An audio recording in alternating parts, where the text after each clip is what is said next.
Well, how do you do, Buckaroos? And how the heck are you? I am Tom, the Whiskey Whisperer, for this particular episode because I've got a cocktail master with me, Miss Jackie Brown. How are you? I'm good. How are you? Thank you for I'm good.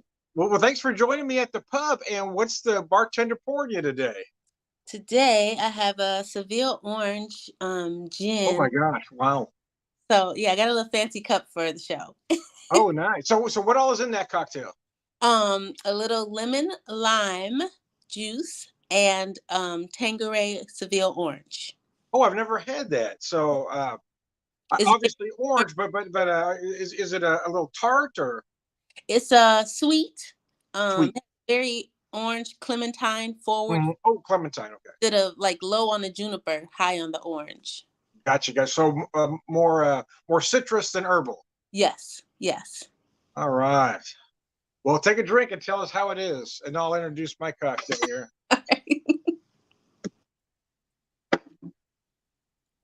I didn't do too bad. I Not didn't. too bad. All right.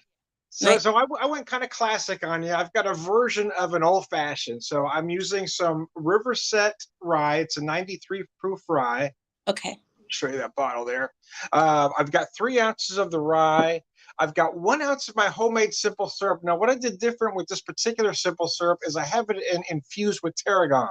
So it's a tarragon simple syrup. So I've got 3 ounces of the whiskey, the tarragon simple syrup, and then my black walnut bitters. Oh, look at you. Nice. Nice. So let me pour it out here real quick. I like the sound of the tarragon simple syrup. I like so I had a recipe for a thyme simple syrup, but I prefer tarragon. So I basically did the same thing, but I used my tarragon rather than thyme. Ooh. And Now, I figured you could probably use whatever herbal you like. And I cook with a lot of herbs. oh, yes. Yes. Right. You're making my wheels turn. I kind of would like to try lavender simple syrup. See, no, okay, yeah, that's what I was thinking too. My wife will usually we get a lot of herbs growing in the spring and summer. She usually has some lavender up and some rosemary. So I like to try some a lavender simple syrup and a rosemary simple syrup. Yeah. Yeah. You got to So do it. there we go. So I did strain the tarragon out, so you won't see any in the drink, but that's what it Hmm. looks like. It looks pretty. Nice. Cheers, sláinte, if you will. So I remember all of us have various drinking habits. So I know in my house, growing up Irish Catholic, it wasn't that we could necessarily drink anything anytime we wanted, but it was always there and always available. Mom and Dad didn't really hide it from us. If we wanted to try something, they'll let us try it. And I know we had some neighbors that lived next door that were very, very Baptist. That thought alcohol was the root of all evil, right? The funny thing is of the 5 children, of the 5 of us, I'm probably the biggest drinker of the 5. Whereas we had some neighbors, all 3 kids, well, three out of the 4 kids had issues with substance because it was all always hid from them. Okay. You were right. Right. So I guess there's different, uh, I don't know. There's different ways to look. As a parent, you never know because the thing is, there isn't one cookie cutter way to raise a child. You True. never know which way is going to work better. But so for you, how was alcohol introduced in your family? My mom worked at Miller Brewing Company. So Oh that, wow, okay, and I'm going to say she was a barfly. And I think I okay, all right. friends a couple of weeks ago, like drinking is really a social activity.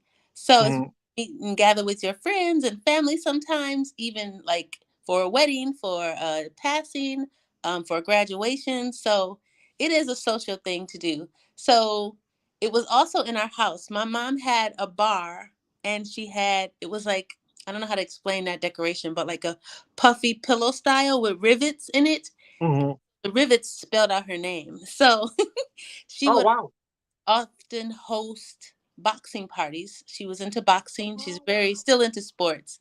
So, yeah, she would host parties that was there. But I believe, my first sip of sparkling wine, like Asti Spumante, Mhm. was like when I was maybe in the 7th grade. For Thanksgiving, I got a small little cup. And I remember waking up at the kitchen table the next morning, like, oh, That's funny. I had it at like Thanksgiving and Christmas, but that was about it. That was about it. Yeah. Yep. And then when I got my fake ID, I blossomed. I should have set that out because I still have it. Really? That's funny. I'll tell you so. I never had a fake ID, but I've got a cousin that's 2 years older than I am, and Uh-huh. people used to say we look exactly alike. So when he got a new license, he gave me his expired license, even though it says expired. I used that thing for a year before I turned 21, and never had it questioned once. When I got my actual license and turned 21, I had that thing questioned all the time. It just That's the way it works, right? That's the way it works. It's so generic. Like we drove from Milwaukee to Chicago, the big city, to get a fake ID. oh wow, that's It's funny. like somebody just took a square piece, like a rectangular piece of paper, Mhm. typed my name into a rectangle, and put a picture that they took of me right there, and Oh put wow. like no address, and it's so generic. And I don't know how that thing passed to get into nightclubs and bars. It was just ridiculous. I think I'm gonna try to. I'll post a picture of it. That'll All be right, all right. Well, I don't mean to sound sexist, but I think women can get away with things like that when men can't. understood. Understood. Not Because sexist at all. That's they're probably going to let the pretty girls in the bar. exactly. And so they'll bring the patron purchasing guys. Yes. Yep. You got the That's game. right. You got it. So I know, like a lot of us, when COVID hit, uh, I was out of work for about 5 weeks. Not a long time. A lot of folks were out longer, but it seemed like a long time, right? Yeah. I knew I had a job to go back to at some point, but there wasn't a lot to do. We couldn't do anything, right? We couldn't get out. But what we could do is order from the liquor store and go pick it up. Yeah. So a lot of folks, we would do these kind of big virtual kind of online parties. Oh yeah. So I mean that 5 weeks, I mean, it seemed like instead of just drinking on the weekends like you normally would with a job or when on your day off, it just became like this 5 week long party. Yeah. Did that change for you as well during that time? It did. I used to bartend. I wouldn't say full time, maybe part time. Quite often, I was on an on demand or like on call bartender. So I didn't have a steady gig here at a bar or a restaurant. It was mostly for events, Hmm. um, and that did change. So once COVID happened and all the places are shut down and they're not even having outdoor venue concerts and anything, it made it a little rough. So Yeah. um, I'm a pharmacy technician by day, and Oh, okay. I didn't know yeah, that. All right. like a beverage slinger at night or on the week. Oh, there you go. So See. that's how it worked. But it did change for me too. And then it did get to be the world was weird. So you began drinking every day to Mhm. just settle your nerves. Yep. Yeah. I know. I don't know why. Of course, like most youngsters, when you're young, you drink fast to get drunk. You do a lot of chugging, but I haven't chugged in years because I've got a lot of esophageal scarring, so it actually hurts. But for whatever reason, I got added to like 100 of these quarantine chug groups. So Really? then I would start doing them just kind of for fun, but I wouldn't do them a lot, but every once in a while. But me, I like to talk a lot. Oh, yes. So, but instead of doing that, I was trying to think, well, how to do a chug video, and I just started when I hit the camera, and what I did is kind of invented this character, almost a cross between, Red Skelton, Foster Brooks, with a little bit of Charlie Chaplin, right? So I did this silent character who always looked like he was a little tipsy, but wasn't sure what to do. So I did these kind of 1 to 2 minute videos, just a silent kind of movie, if you will, just silent video. He'd look at the deal of liquor and he'd kind of go, and then it's quarantine. What else are you gonna do? So we chug it back. So every time I do a chug, it'd be in that silent mode, and I got a lot of comments on it because it was so different from everything else I do. Right. So did you notice other than that, a lot of drinking patterns change for you? Did you drink more of certain things, less of certain things? I think it gave me a chance to experiment with things and make a lot of things at home since everybody was cooking and trying Yeah. different things. And then at the same time, things were limited to you. So then you had to do with what you had. Uh, Mhm. one thing I experiment with was the simple syrups like you talked about. I started using like lots of different jams or preserves and mixing that into my simple syrups and using that as my Wow. sweetener instead of just sugar. So, and that was fun to do. Um, I think I probably got more into wines also. Not so much studying them, but just trying them. I'm horrible at wines. I think I pick them if the bottle is pretty or by the so I've been a little lucky. There you go. Yeah. I'm like maybe 2 or 3 times, so that's not bad to me.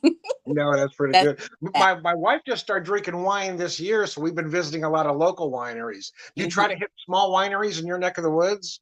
I haven't. The last winery I went to was pre-COVID, and it was they had a bus here from Chicago for about $80, and it went to Michigan, and it went to 5 to 7 different breweries.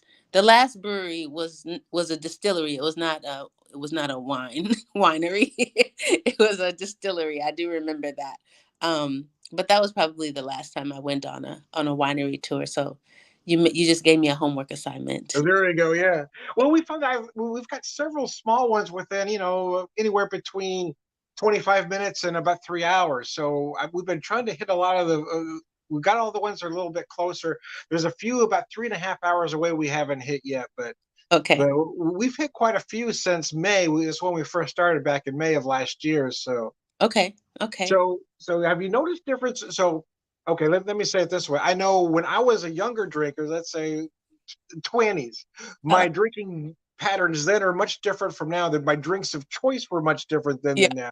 So as a younger drinker, what were your drinks of choice? Ooh, it was horrible. So I started out with Long Island iced teas, and it wasn't because to get me messed up. It was because okay, I only got to buy one drink because it's so strong. I That's get funny.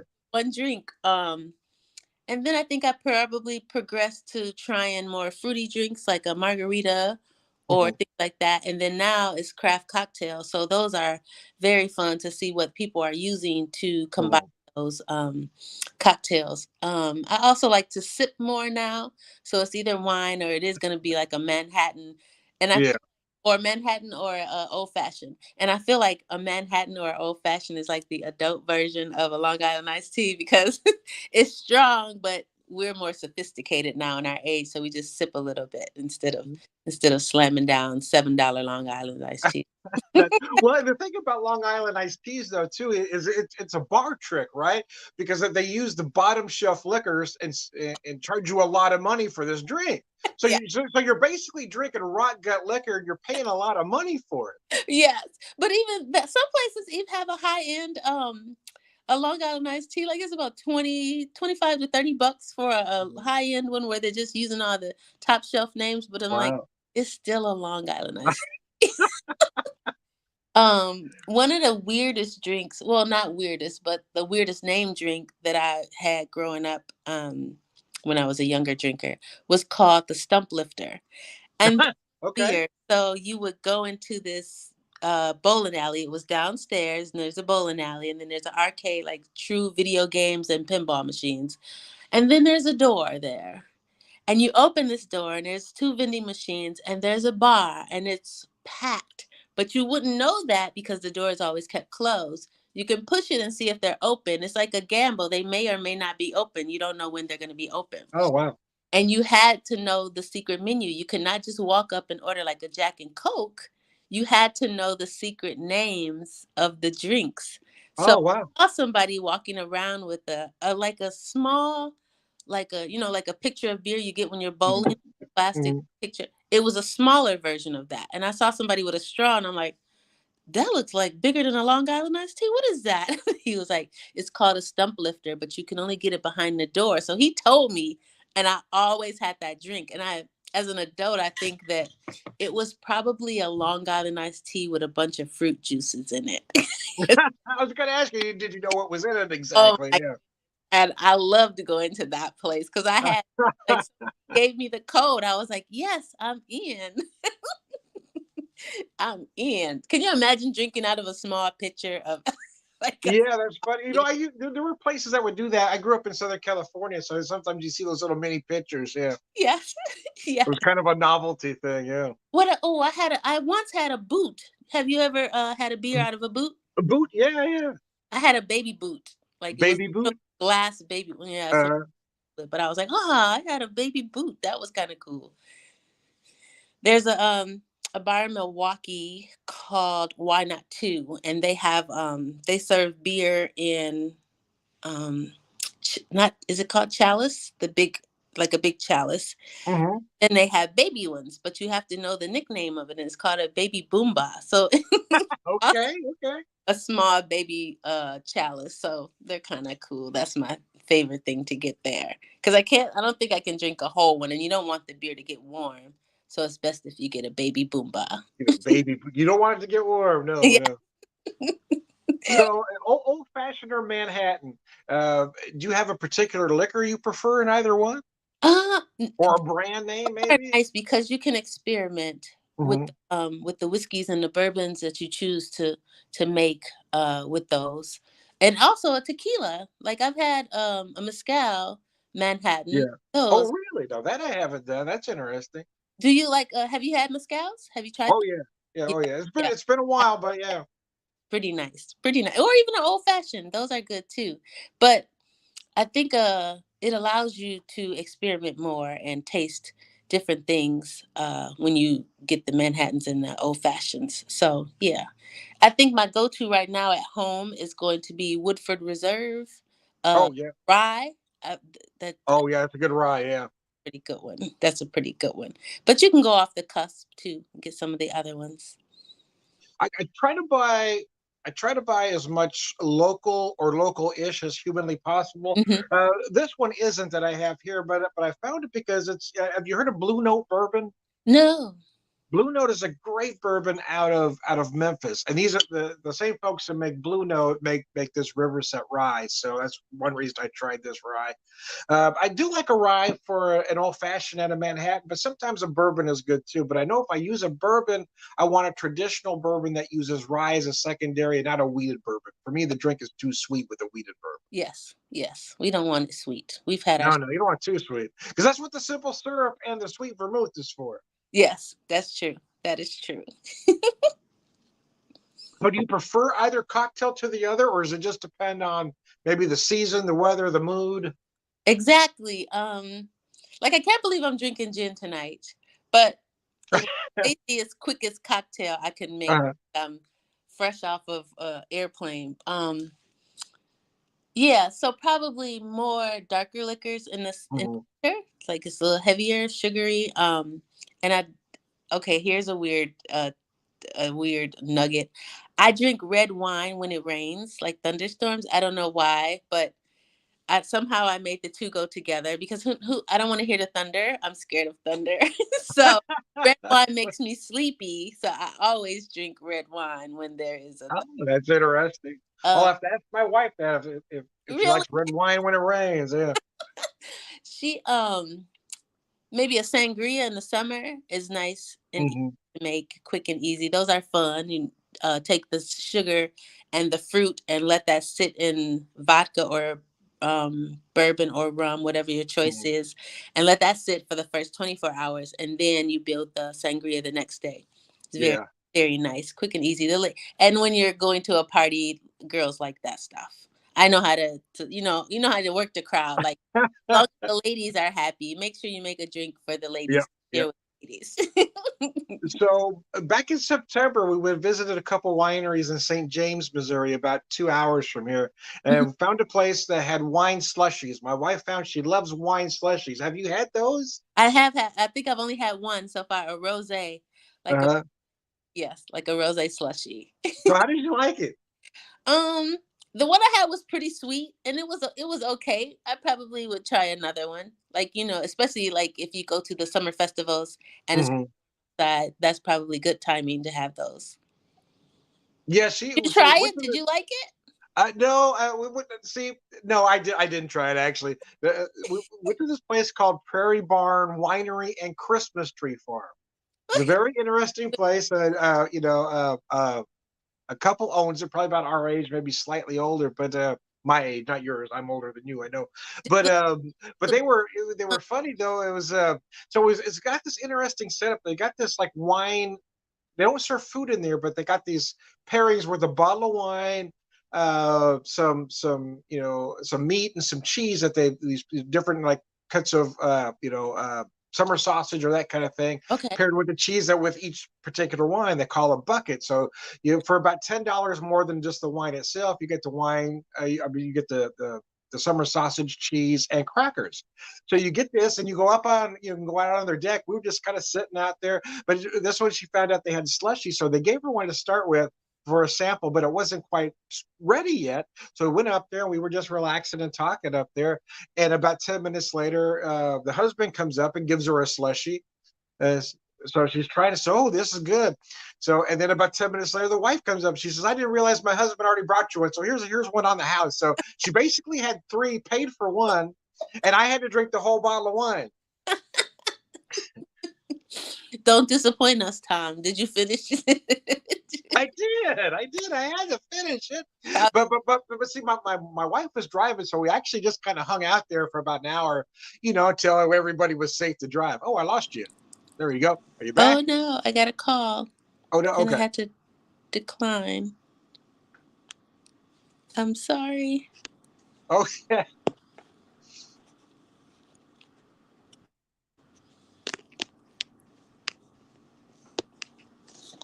Oh no, should I come back? The only thing is I can't see you. You did. Oh, okay. I got you on screen, but you can't see me. You can't.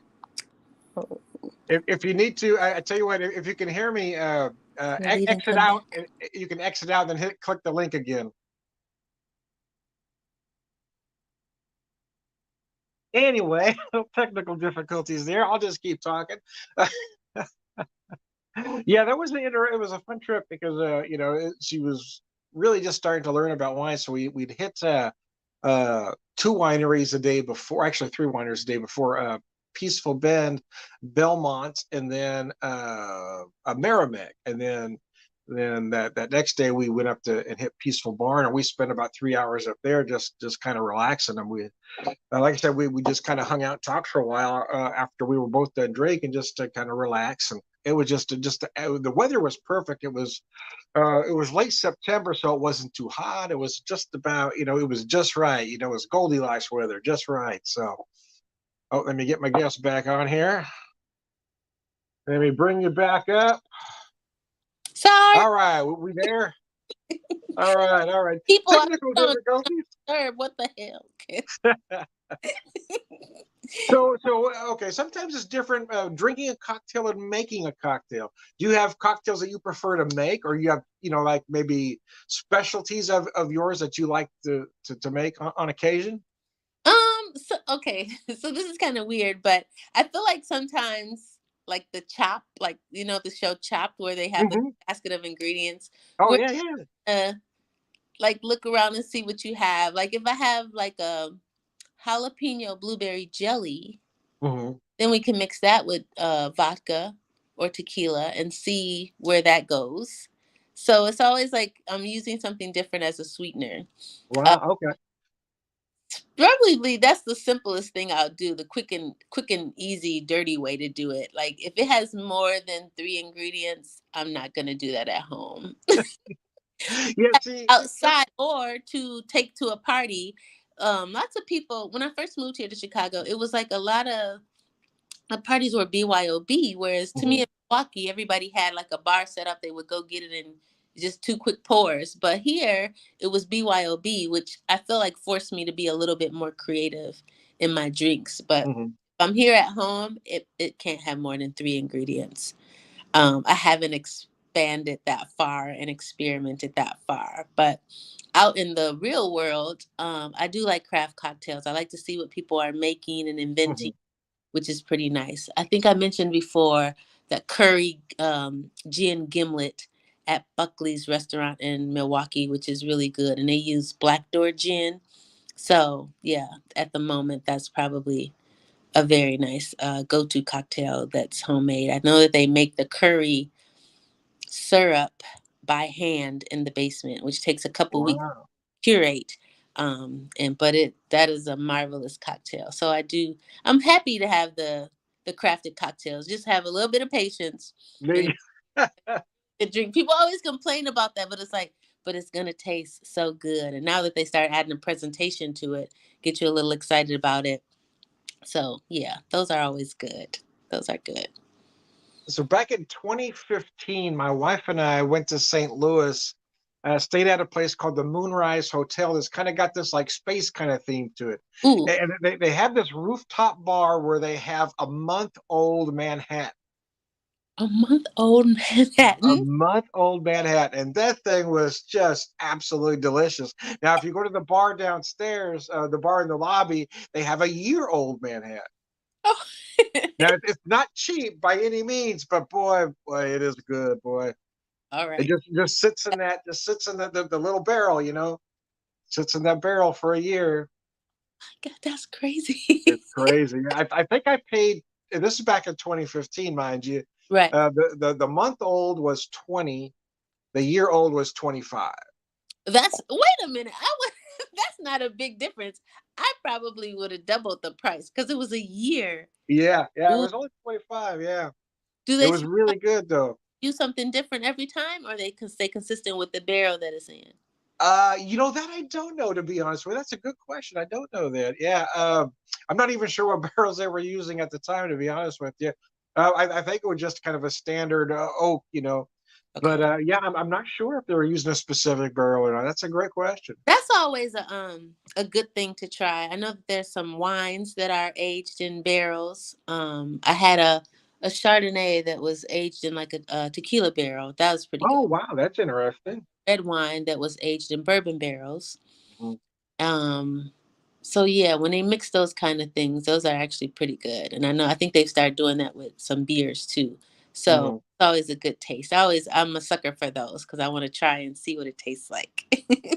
Well, yeah, for me, it's the winter time is when I want everything. I want if I'm drinking, I want a big barrel aged imperial stout or a barley wine, something big, meaty, and chewy. And I kind of like my cocktails the same way. Okay, okay. I I tend to I tend to make a big had drink. a stout that I like. I haven't had a stout that I like. Yeah, Really? Okay. sure. Yeah, I should Hmm. definitely that a little bit. Now I've got to try to find one for you. You got a lot of great breweries out there. I'm gonna start looking to see if I can find one for you out Yeah. there. Or I might have to send you one from here. It's funny. I'll get these big barrel aged stouts. Some of them have chocolate in them, or this in them, and that in them. And, Yeah. and my wife will smell them. So, that smells pretty good. And she tries to take a drink. So, oh, that's horrible. So, that's delicious. So, it's all about the presentation, I guess. Or expectation, maybe is a better word. Yeah. Does she like what cocktails does she like? She's not a drinker at all. In fact, it was just really this year that she started drinking wine. Okay. So years ago, she said she would drink uh, 7 and 7 way back when, but not a Oh, lot. I mean, she's never been much of a drinker. But she would drink, every once in a while I'd buy her these little bottles, and sometimes we'd go to the store and she'd pick out, I don't know, 5 or 6 of them, and then they'd sit in the year or sit in the fridge for about a year. We've got some in the fridge right now that have been there for at least 2 years. I know. okay. Understood. See, Understood. stuff sits for so long, and I go ahead and drink it. Then she goes to look for it 2 years later and can't find it. Hey, I gave you 2 years to drink the damn thing. So it's got to go, man. It's not paying rent. It's not going to stay. Well, I'll buy you another $2 bottle. Yeah, Alcohol is meant to be drank. that's right. We are not aging this. No, no. We are Everything I age is by accident. right. It gets pushed to the back of the beer fridge. Oh, there it is. Oh, now I found it a year later. Yeah. I have a peanut butter beer like that, and I'm probably Yeah. scared to drink it. How long have you had it? Ooh, it's been over a year. I probably should drink it. Well, depending on what it is, a lot of those beers, especially if it's a barrel aged beer, they will get better as they age. Really? It just kind of depends on what it is. Sometimes those adjunct lagers like peanut butter, they'll change a lot. A lot of times those adjuncts will kind of fade as they get older. But especially if it's a bourbon barrel age or any kind of a barrel aged beer, you really start feeling those notes as it gets older. Yeah, it gets smoother. Those flavors meld together better the older it gets. Yeah. All right. All right. That's two things I owe you: an ID and a picture of the peanut butter beer. There you go. Yeah, let me see that. Yeah, but it kind of depends. A lot of it is about ABV. Like higher ABV beers tend to age better. Ooh, I better check the ABV on that one. I better check it. But again, it's only a year old, so you're probably good either way. Okay. All right. Most beers are going to last a while. Yeah. Yeah. Yeah. I mean, we're not Budweiser, right? We're not looking for that 90-day label. Most of the beers are going to last a bit. No, but we still like our Miller products, our Miller. Do you? Okay. And my little sister likes the High Life beer. I like Miller Lite, and that's sometimes a little heavy. So don't judge me, but I'd rather drink the is it Miller 64? It's super light. I know that's, but when I go out, I'll try the ciders. If I see something on the menu and I see a cider or something that like kind of read the description, and I'm like, I think I could try that. But I have not went towards the stouts. I have No. only one time at I think there's a place here called Backyard Brewery, and for some reason they had a Girl Scout cookie stout, and I tried that, but it was really minty. So that's probably the only stout I've had in the last year. Do you remember Miller Chill? Miller Chill. Back in the 90s? I think it was the 90s. That might have been early 2000s when that was out. I don't remember. Logo, it might ring a bell. They didn't make it for very long. I was trying to remember what all it had. I think it had lime. I don't know. It was something. But I remember my sister-in-law used to drink a lot of that Miller Chill. Yeah. Okay. I'll be right back. I got cocktail number 2. Let me go grab it real quick. All right.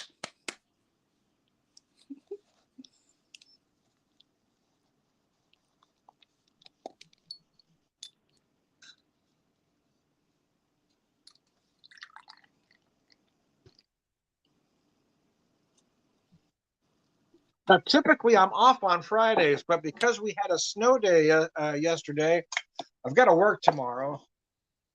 I landed. So I was taking it a little bit easy today, but I don't have a hard day of work tomorrow. Oh, that's good. And that's nice. That's a nice way to lead into the weekend. Yeah.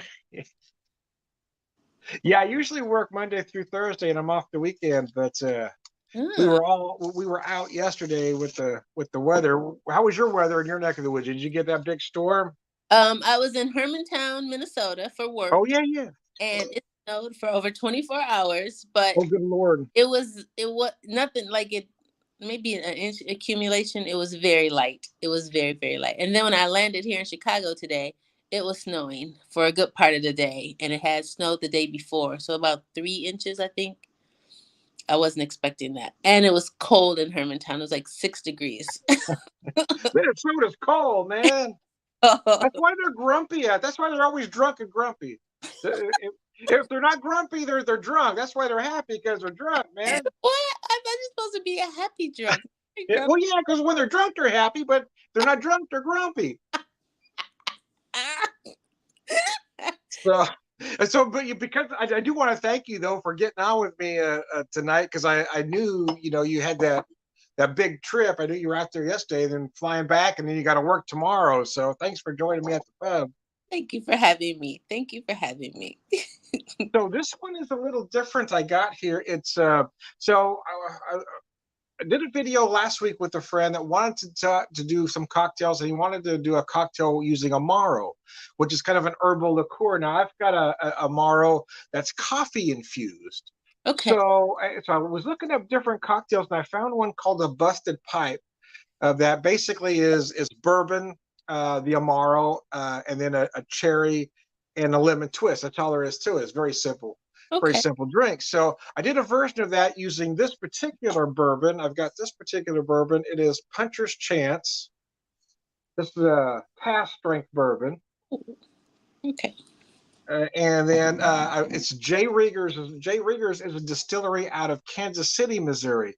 That's the Cafe Amaro I'm using. Okay. And then again, just a lemon twist and a cherry in there in a chilled glass. Nice. Yeah, I'm like you. I like the simple cocktails, right? Classic. There's a reason why every classic cocktail uses, 3 to 4 ingredients.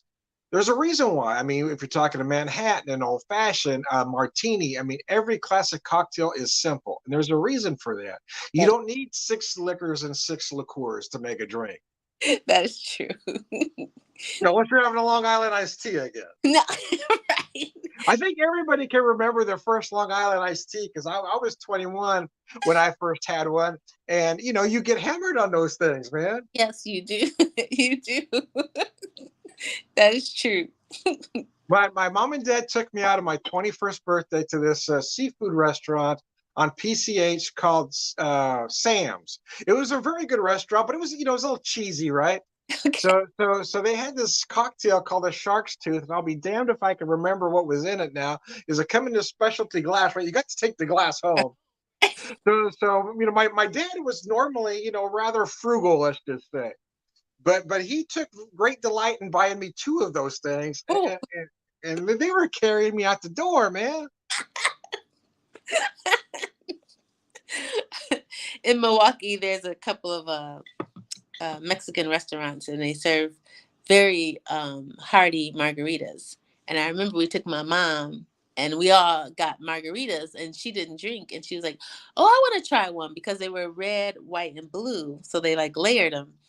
And I was like, "Nah, they're pretty strong. You could just take a sip off of one of ours. I want my own." And I was like, "Oh." So she drank it, not all of it, just a little bit of it. And then she got quiet. She ate all her food. And never in my life, she was like, "I think something's wrong with my ankle." Like she was drunk and she needed to hold on to somebody. Oh But my goodness. she said that her ankle hurt. I was like, "You've never had ankle issues all your life. And tonight you have ankle issues?" And she was like, "I do. I do." So we had to carry her to the car. And then the next day she had a migraine for the first time. A migraine, yeah, yeah, okay. Right, a migraine. We all know what that hangover's like, right? Right. Right.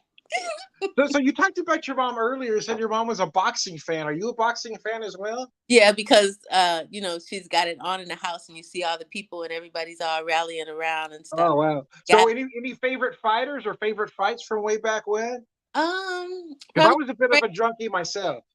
Sugar Ray Leonard, Oh uh, yeah. Mike Tyson. Um, that's about it. But through my travels of my job, I met a boxer. He was famous here in Chicago. And he knocked out Mike Tyson a few days before he got famous, before Mike Tyson got famous. So Oh that's, really? yes, that's cool. Do you remember Leon Spinks? Oh, yes, yes, yes. Leon Spinks used to come to Springfield a lot. Really? I'm not exactly sure why, but he used to come to this town a lot, and he would go to. There's a few bars he would frequent. So once in a while, a friend would call and say, "Hey, Tom, Leon Spinks is down here." So we go, and he was rather friendly. His thing was though. Leon liked everybody to buy him his drinks. He didn't think he should have to spend money. So yeah, he would be very friendly, and shake your hand, but he expected you to buy him a drink. Really? It was funny, yeah. I need to take Did, persona. yeah, there you go. Did you remember that first or well the only I guess the Leonard Hagler fight? That one was huge. Probably, You watch that with the Leonard Marvin Hagler? yeah. She probably Oh god. that one. She probably had a party for that one. I was at a friend's house. There was probably 20 of us, and our supervisor. There's a lot of us from work there, and our supervisor happened to be there. So a lot of us were a little kind of ticked off that he invited a supervisor because you have to act a certain way when your supervisor's around, right? Aw, that's So all. we were all watching this fight, and almost all of us thought Leonard had won the fight, but the supervisor he was sure Hagler was going to get the win, and then Leonard won. So it was a good fight though. But the fights back then were so much better, right? Because you had even the Leonard Hearns fight. I mean, these fights were huge. That's true. That And is then, true. as great as Mike Tyson was, I think the heavyweight that gets overlooked the most was Larry Holmes, because Holmes knocked out everybody. So my mom got mad. I mean, she liked Mike Tyson, but the parties got shorter and shorter because he didn't take that long. Because knock everybody out in the first round, yeah. That's true. Whereas the fights used to last rounds and rounds, and here he comes, and it's like, "Hey, I bought all this food, That's right. and now the fight is over." I do miss those 15 round fights. It seemed like rounds 13, 14. Those are what made the fight. Now fights only go 12 rounds. Right, right. That's true. That is true. Did you remember which fight spurred that controversy to shorten it from 15 to 12? Oh, Little boxing trivia that I happen to know is that it was Ray Boom Boom Mancini fighting Dooku Kim, and this was a great fight. It went back and forth, uh, and then there was a knockdown, and I was trying to remember exactly how it went now, but the fight was over. They pulled Kim out, and he died later. And Ray Mancini was never the same fighter after that. I think he lost his next fight. He tried a couple comebacks, but you could tell he was never quite. He was always a little gun shy after that fight. understood. I have heard the guy that I met said to me, when you want to box, you know that you have the power to harm somebody, but you have to reel that in just a little bit when boxing. Yeah. That was always an interesting concept. And I think I've heard Mike Tyson say that too, where you know that you're a monster, but you have to pull it back a little bit when you're boxing because you know that you could harm somebody. So that was an interesting concept. Do you have a particular favorite fighter from whatever decade? No, I just do remember liking boxing growing up and my mom having the parties. I can't really tell you people's statistics or things like that, but I knew probably following her favorites was Yeah. I did, yeah. Yeah. I was always a fan of Evander Holyfield because he was a smaller heavyweight. Was because he was a cruiserweight who jumped up to the heavyweight division. And he was always a smaller guy. And it seemed like every fight, all the experts would say he's going to lose, and he always won. What was one? He's supposed to lose, and he always won. And then, of course, he did the Holyfield Tyson fight, the infamous fight where Tyson bit his ear. Right, right.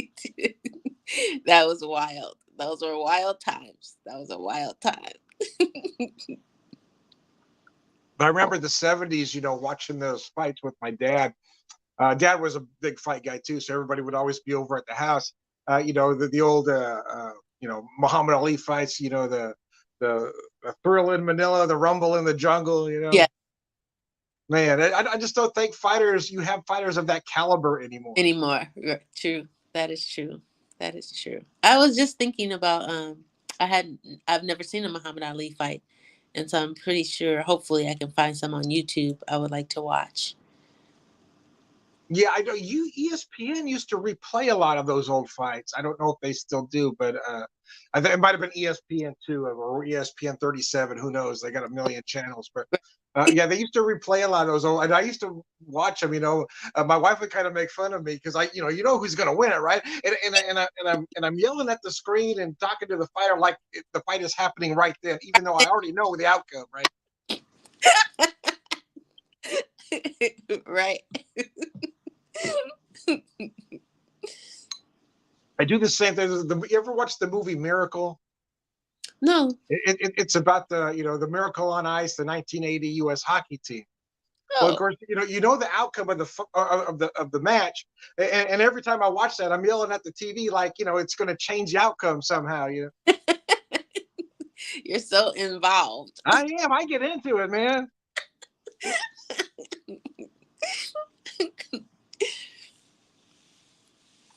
So my dad, talking about classic cocktails. My dad, of course, back you hardly hear this term anymore, but my mom and dad drank highballs. You don't hear the term highball much anymore, do you? Yeah. Oh, you do. Is it coming back? The last highball I had was made with Japanese whiskey. Wow. Okay. What was it? Have it highball. Was it highball Tuesday or Wednesday? So yeah, I have had a highball. So other than Japanese whiskey, what was in it? Just the whiskey and the soda, club soda. Club soda. Okay, whiskey soda. All right. So that was my drink of choice in my 20s was bourbon and soda. Yeah. Bourbon and soda. So my dad drank Jim Beam and water. That was his cocktail, or highball was Jim Beam and water. My mom would drink Jim Beam and Seven. She liked it sweeter. She drinks 7 Up, Jim Yeah. Beam and 7 Up. But Dad always had. But when I say Beam and water for my dad, he would take when he made them at home. He had this glass. He'd fill it up with ice cubes, and he'd fill it up with whiskey until about there was this much room, and then just turn that tap on. To give that little Just splash of water, like it's going to make a difference. I remember my mom ordering like Crown Royal and milk. I remember her Crown ordering, Royal and milk. like sometimes today they'll cheat and they'll use cream, like half and half cream, but she used to drink Crown Royal and milk. I'm gonna have to ask her about that. How did that not curdle? I have no idea. I'm just curious. You'd think that curdle, wouldn't you? Oh, like I remember as a little kid, like, oh, they serve milk at the bar. Like I could do this when I grow up. Like, oh. I'll have to ask her about that. Was there anything else in there? Yeah, But there you go. Yeah, yes, Crown and milk. That's interesting. yeah, My very. my dad was a World War II vet, so he was always a member of an American Legion. And back in the 70s in California, you could bring kids into bars back then. Yep. So and kids were different back then, especially for my brother and I. My dad being who he was, it was those kids are seen and not heard kind of days. You didn't say nothing. You sat at that table and you didn't say a darn word. Right. So Dad would buy us each a Coke and a beef jerky, but sometimes we were there for hours. Well, one Coke and one beef jerky wasn't going to hold us very long. So what they were infamous for doing in American Legions is never changing the games out, right? So if you spend enough time in American Legion, you could wire that pinball machine, or in this case, there was a bowling machine that they had in there for years. My brother and I played that thing so often, we could get a strike almost at will. Every time. So whenever we see people coming in and sitting around us, adults drinking, that would want to get on that machine, we start playing badly. We start playing, we drop a couple gutter balls, miss a couple spares, and then one of them would say, well, we'll play you for the machine. It's okay. And my brother and I would hustle Coke and beef jerky all night long until somebody would complain to the bartender. Dad would make us stop. We could hit that thing. Oh man, my brother's 5 years younger than I am, and he was better than I was. He could roll a 300 almost every time. And I can get close, but I was good. But I mean, between the two of us, we were unstoppable. I bet. A little hustle at the. So we were hustling. I was probably about 10. He was 5. We're hustling for Coke and beef jerky. Yeah, if you're gonna make us sit at the bar for 3 hours, we need something. I know. The same way my mom would pick us up and we'd have to stay there with her for a couple of hours. It wasn't often, but it did. The same thing happened. Had the same experience. Good, like only put so much money in the jukebox. That's right. Yeah, that's right. You got to hustle for jukebox money. That was the thing about the American Legions. You heard the same 10 songs all night long. They'd only play those same 10 songs. Yeah. We heard Freddie Fender ad nauseum. I mean, you'd hear those same songs over and over again. Yeah. I mean, it was all white people country. I mean, it was terrible. That's too bad. So, I was, when I started getting a little older and into music, I would intentionally look for things I knew they were going to hate. So when I had an extra quarter, I'd drop it in there, play 3 songs that I knew everybody else in the bar was going to absolutely hate. That's just wrong. It was my little bit of rebellion, yeah. Right. Right.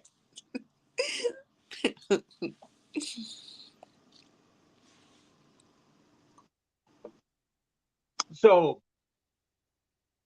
just for the sake of argument here, if you're do you have a particular favorite bourbon or rye, or does it matter? We talked about the Woodford Reserve. I do like the Woodford Reserve. Have you tried the Knob Creek? Oh my goodness. So I've never purchased Knob Creek. I've gifted Knob Creek, which is very nice. Mm-hmm. I can't think of anything. I mean, I've strayed off, to other things often, but at the moment, that's what I have. Do you have smaller distilleries out there that you've tried? We do. Are you really gonna? Oh, I can't even say. I went to this place called Koval's Oh wow. local, Okay. and they have a rye whiskey, but look what it says there, white. So like Oh, so it's it's it's clear. it's unaged or just lightly aged. I can't remember. I'm sorry. I don't know about that. I I think can't. I've actually had that one before, if I remember right. Koval. That was really good. Yeah. What else is over here? Gentleman Jack. Oh, okay. A free bottle of tequila. Oh, and you know what else I found when you told me about the show, and I was like, oh, let me see what's on my bar. I found a 15-year-old rum, Oh which my is probably, goodness. oh no, 18-year-old, Oh wow. There you and go. that's from Puerto Rico. I'm kind of glad because I had it under my bar, like under my bar, and I just found that, and I was like, oh, I probably should bring that forth. Otherwise, it's just wine. I have tequila. Oh, I'll tell you a secret about this. Pappies. Oh my gosh. So you got some pappy Yeah, there? don't get excited. I just have the bottle. No, just the bottle. Okay. I was at a restaurant once with my friend Andre, who I will say thank you to. He's a bartender that I met here in Chicago when I moved here.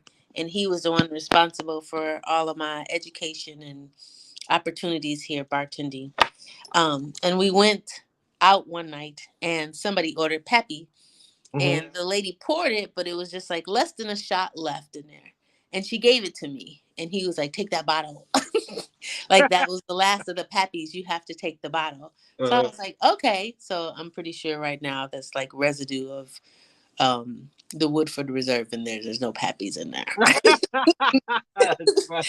So yeah, that's all this is. Yeah, hang on to that bottle though. Yeah, he was right. Keep the That's what bottle. he said. And then what was the there was a trend when people were buying these Door County beers, and I would just go because just to be part of the hype, but not really understanding about the those beers, and I would always sell them.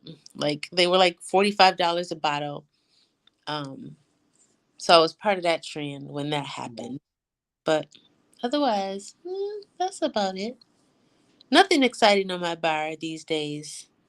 Sorry. Well, I'd say some 18-year-old rum is pretty Oh, exciting. Yeah. yeah, I know. I got to figure out something to do with that. I think I should save it for the summertime or spring. How about we open it Memorial Day? There you go. That's a good idea. I think so. At 18, I don't know. I think that you got to drink neat, or at least the first pour neat.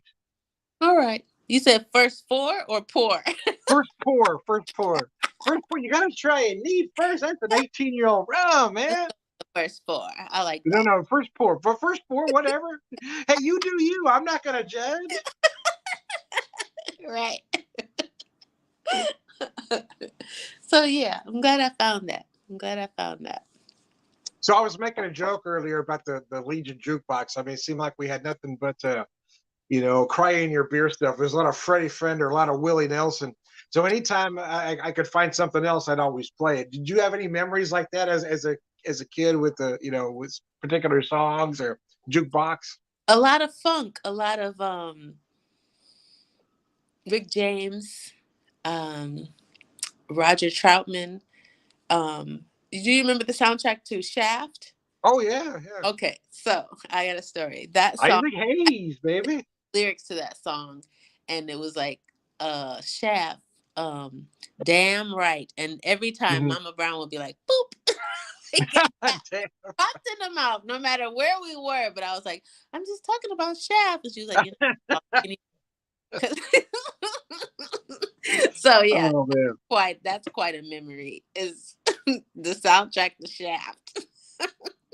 Gets me in trouble still to this day.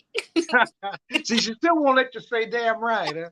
No, That's funny, yeah. that is true.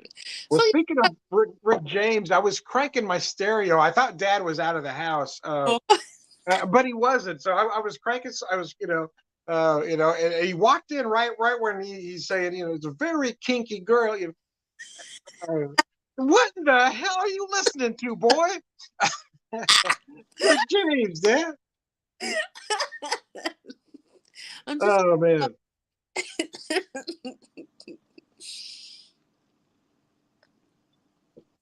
Oh well, I tell you, so I wasn't familiar with the Amaro until I was talking to my friends. I bought the only reason I have this bottle that I have is because it was on clearance last year.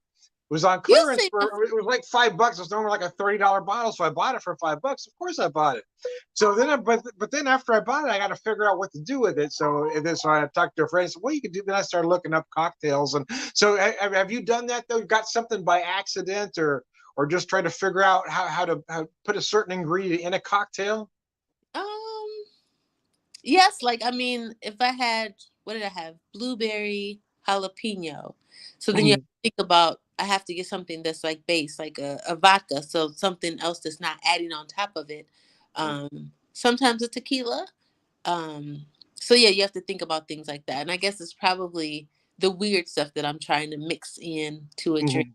What is going to go with that? Even herbs. I've did a pink lemon basil gin cocktail. Oh, now that sounds delicious. It is, Yeah. it is really good. You'll be amazed at what the basil, fresh basil, does to gin. It's pretty good. Using just a Yeah, sweet basil? do your tarragon. Oh Use yeah. basil. Try some basil. I will try. But did you do you just sweet basil? Or was it a different The basil? other, it was the, is it Italian basil? Yeah, yeah, yeah. But it wasn't Sweet sweet. basil. Yep. Okay. Yeah. My wife grows a Thai basil, so I'd like to try it with that because that's a little bit different flavor. That'd be interesting. Yeah. I think, and you had peppers before too, haven't you? Yes. Incorporate all your vegetables into a Yep. cocktail. Yep. Yep. Do you That'd be pickle interesting. vegetables? I no, I usually don't. I should. I really should, but I don't typically. I like to. I oddly enough, I eat a lot of jalapenos, and I think about pickling They're them, good but I for you. usually eat them before then. They're good for you. Actually, they're good for your heart. Oh, really? Okay. Yeah, they are. They are. I like to. I like to. I hear that. I like to fry them.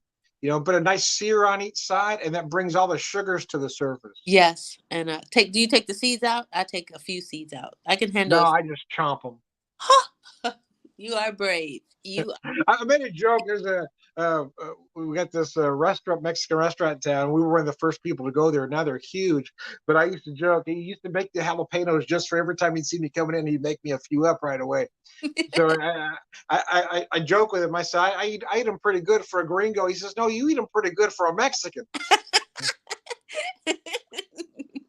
You got to pass. Yeah, I mean, our ancestry is all Irish and German, but I don't know. For me, I'm thinking something else might have been involved. There might have been a mailman or something going on. I mean, I've got this love for Mexican food that's just crazy. Where the rest of my family doesn't. What the hell is wrong with him? It's made right. This, That's yeah, right. yes.